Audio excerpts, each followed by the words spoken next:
Well, thank you. I'm so glad to be patched in.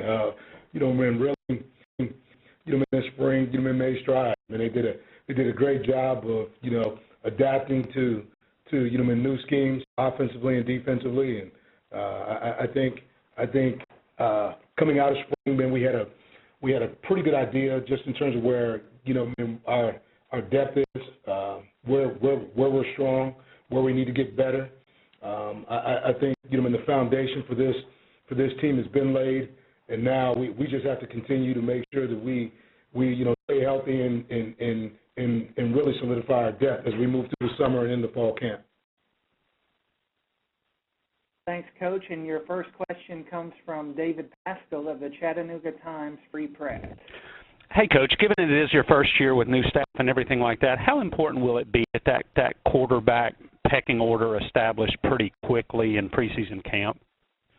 I think it's like anything else. You want to solidify that as quickly as you can. So this summer is going to be critical.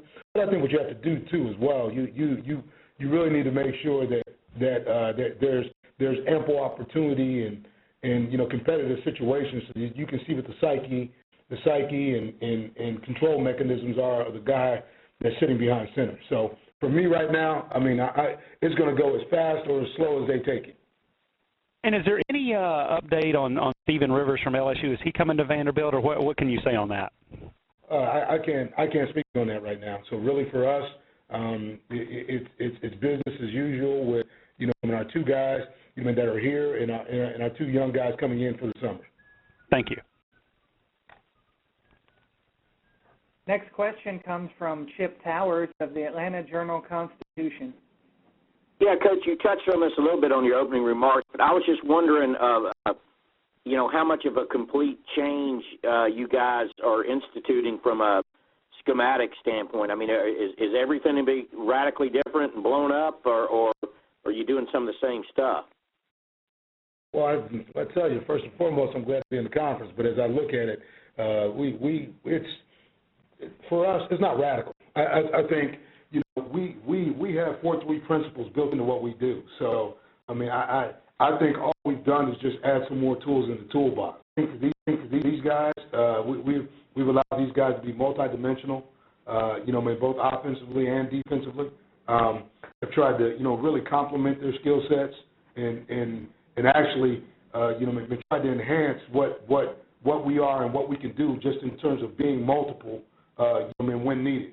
Because as you well know, the landscape of the conference has changed. When you look at our conference and what it is, you look at LSU, Texas A&M, Missouri, Auburn, Ole Miss, Mississippi State. You see a lot of spread. And so really what we try to do is lay our foundation, with knowing that, schematically we're going to have to defend different things, from quarterbacks to up-tempo teams to, a physical team, in Georgia that's going to come at us and play downhill. So really, our schemes and what we do are really, adapted to, our personnel and really who we're going to be playing. Thank you. Next question comes from Bob Holt of the Arkansas Democrat-Gazette. Hey, Coach, how you doing? Doing well. I know you're new to the conference, but I think in the Pac-10 you guys, or Pac-12, you guys played 9 games. How do you feel about an 8-game SEC schedule and the way it's laid out with one permanent opponent from the East every year or from the other side? You know what? This school, the conference really doesn't make any difference. So, I feel comfortable with the way the schedule's set. I think the Ole Miss rivalry is a great rivalry. For us, just in terms of what it looks like for our common opponent, and really right now, just in terms of where we sit, I think it allows us to put together a schedule that allows us to grow, get better, be really competitive, in conference, and let's just see where the chips fall. We all know you got to have a little bit of luck, stay healthy, and really get better as the season goes in order for you to have a chance. But feel real good about where we're at. And you brought in Carl Durrell as your offense coordinator. He's been a head coach at UCLA and NFL background. Just talk about his hire and what you like about him as your offensive coordinator. Well, Carl's been in college football. I mean, he you can go back to Arizona State, Colorado, Washington, UCLA, and then you look at the NFL resume. I think wherever he's been, he's had success. And what you try to do is make sure in hiring somebody like Carl that it's a good fit, for what you're trying to do in terms of developing not only quarterback play, but really just developing offensive scheme as it looks moving forward. I think really what you look at is your foundation, what in terms of what you want to be, and then how you can branch off and put pieces together in order to utilize your guys' skill sets and talents. And Carl's one of the best teachers in the game, bar none. He can teach, as well as recruit, as well as develop talent. So I'm looking forward to, this working relationship for a long time. And I've known him; he's a good friend. But more than that, he's a great coach and teacher. And I think that's really what the staff is. When you look at guys like Brett Maxey, when you look at, what I was able to do in terms of bringing Dan Katolsky with me, here from Stanford, and then, Kenwood Thompson, who had, great defensive players at the linebacker position at Cal, and then, Matt Lubick coming from the NFL as well.